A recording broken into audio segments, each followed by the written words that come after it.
Estamos de volta com Religare, Conhecimento e Religião. Hoje o nosso tema é ensino religioso nas escolas públicas. Aqui no estúdio eu recebo Fernanda Andrade, ela é mestra em Educação pela Universidade Federal de Ouro Preto. Como eu disse no final do primeiro bloco, não é, Fernanda? Me chamou muita atenção você ter escolhido Michel Foucault para abordar esse tema, não é? Como é que você lidou, com a teoria desse filósofo e por que você quis usar a teoria desse filósofo para fazer a análise, dessas perspectivas para o ensino religioso? Bom, quando eu me atentei para a disputa entre as pesquisas no campo acadêmico, eu me dei conta de que ali há verdades, que são utilizadas, que são discursos verdadeiros utilizadas no fundo de cada pesquisa para garantir ali a argumentação e a validação da sua teoria, do que eles advogam ali sobre o ensino religioso. E Michel Foucault, ele tem um método de análise que é chamado método genealógico, que pensa a verdade como efeito dos procedimentos de controle do discurso. Então, a verdade seria uma coisa que aparece como um efeito, Então, a verdade não é algo que está em outro mundo, mas é algo que está aqui nesse mundo.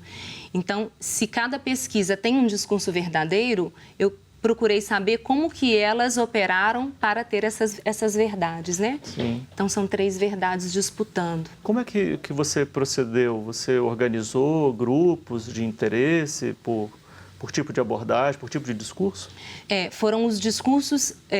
primeiro, eu selecionei qual é o discurso que interessa para ser analisado, porque uma pesquisa tem vários discursos, Sim. Então, o discurso que interessava era aquele que argumentava ou a favor da oferta do ensino religioso na escola pública ou contra a oferta do ensino religioso na escola pública. Aquele terceiro grupo você não chegou a considerar, então, nesse momento? Eu considerei porque ele fala a favor.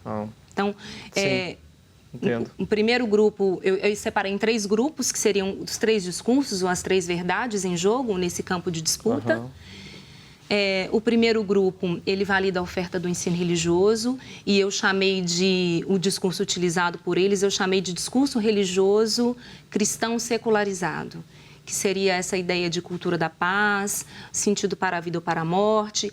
Há uma ideia de que todo aluno tem uma abertura ao transcendente, todo aluno busca um sentido para a vida no ensino religioso. Então, há um procedimento de controle do discurso colocado nessas pesquisas, que seria a separação entre o verdadeiro e falso.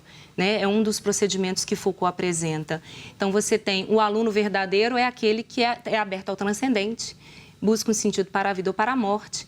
E a gente deixaria de fora aí alunos que não se entendem sem espiritualidade ou espiritualidades não cristãs, E essas identidades ficariam de fora, da escola ou da disciplina ensino religioso, ou não seriam atendidos por essa disciplina.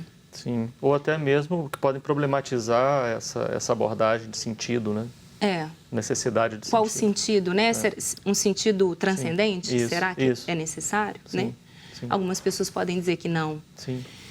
O segundo discurso, o segundo grupo de pesquisas, que são as pesquisas que advogam contra a oferta do ensino religioso, vão dizer que a escola pública é lugar de saberes científicos, de saberes racionais, comprováveis. Então, todos aqueles saberes que passaram pelo processo de sistematização científica e filosófica, e aí ficariam de fora os saberes desqualificados, os saberes não racionais. Marginais, ele poderia falar também, E, então, há aí uma interdição de saberes que não entrariam na escola.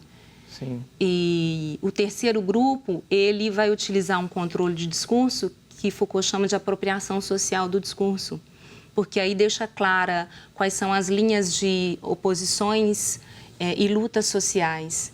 Então, nós temos uma diferença muito clara entre o argumento do primeiro grupo, quando valida a oferta do ensino religioso, e esse terceiro grupo, que um vai falar da cultura da paz e o outro vai evidenciar as linhas de luta e oposição social. Então, o lugar da paz e o lugar da luta, da resistência. Sim. Fazendo uma leitura global desses 3 discursos, né? Como pesquisadora desse tema e aí com essas lentes Foucaultianas, né? Como é que você vislumbra o desdobramento, né, dessas perspectivas?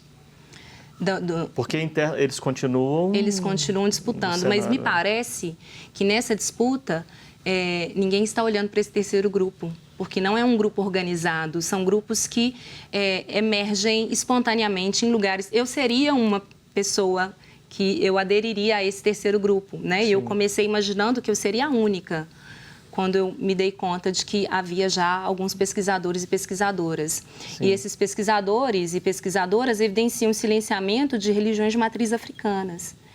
Então, não se defende fazer da escola pública um espaço religioso, mas evidenciar que há religiões que não têm campo de possibilidades de se manifestarem na escola pública, né? As identidades das pessoas. Sim, e isso para o nosso telespectador, você já falou sobre isso, mas só para a gente lembrar, tudo isso você fez a partir de trabalhos acadêmicos no âmbito da educação. Da educação, são teses e dissertações do campo da educação. Foram 35 que apresentaram argumentos.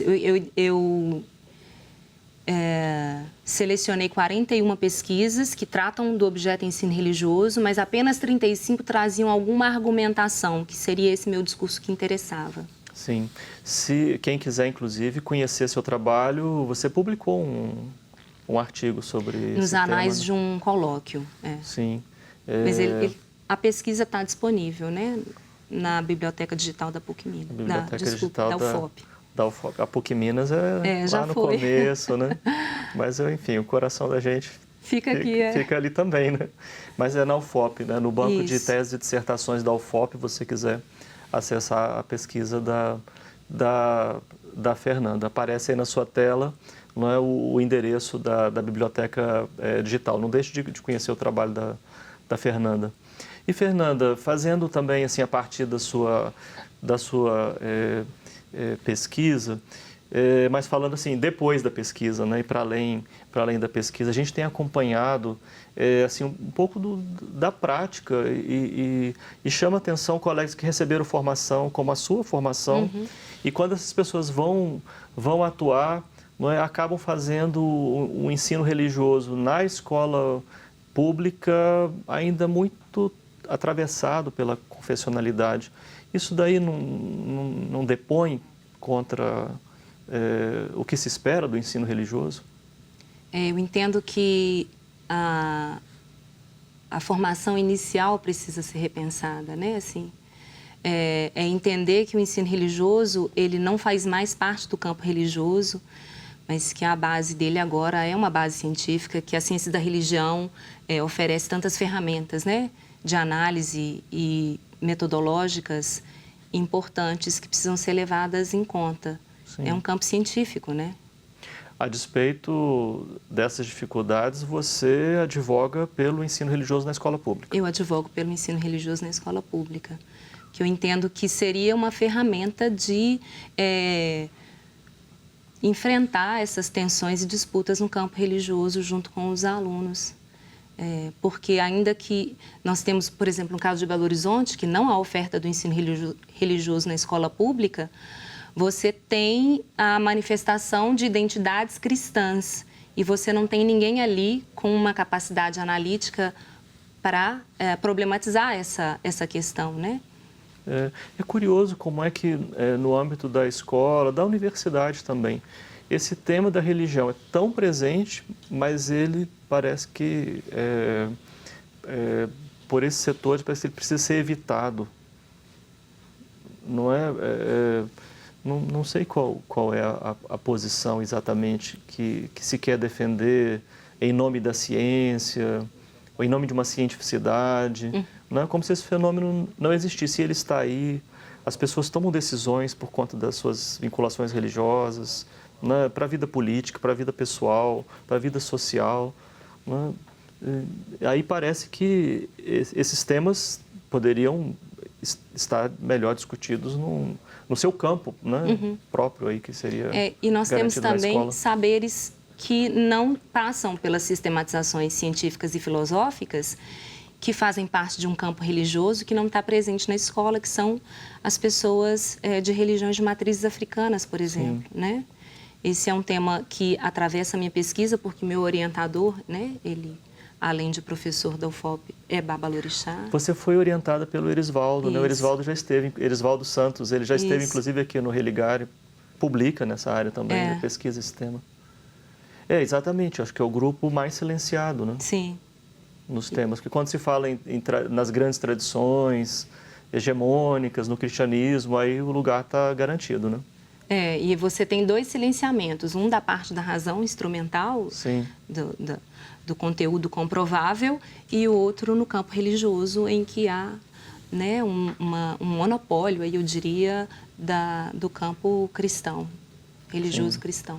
E esse silenciamento das religiões de matriz africana que você comentava, então, ele se dá, inclusive, nessa terceira perspectiva que tem uma leitura mais laicizada? Essa terceira perspectiva, ela propõe a descolonização do currículo, né? Usa a teoria de currículo do campo da educação e vai dizer que a educação, ela precisa, ao invés de projetar as identidades, oferecer ferramentas para que os alunos manifestem a identidade, ou para que se construam a si mesmos. Sim. Então, não se trata de uma educação que vai dizer quem a pessoa vai se tornar, mas que vai oferecer ferramentas para que a pessoa se construa. Não tem uma perspectiva normativa, então. Não tem uma perspectiva normativa. Exato. Mas que bom, Fernanda. Olha, parabéns pelo seu trabalho, muito importante para esse debate, não é? Até para quem reconhece o lugar e para quem não reconhece o lugar, acho que conhecer, ter acesso ao seu trabalho, né, ajuda a compreender melhor as coisas. Obrigado por você ter vindo aqui conversar com a gente. O Religare é um projeto de extensão do Programa de Pós-Graduação em Ciências da Religião da PUC Minas. Você pode conhecer mais sobre as nossas atividades, sobre os nossos cursos, por exemplo, o curso de graduação à distância em Ciências da Religião, curso de especialização, cursos de mestrado, curso de doutorado em Ciências da Religião. Acesse a nossa página. Nosso endereço é pucminas.br/ppgcr. Obrigado pela sua companhia. Mais uma vez, Fernando, obrigado por estar aqui com a gente. Semana que vem, nós voltamos com mais um Religare, Conhecimento e Religião. Um abraço muito cordial e até lá.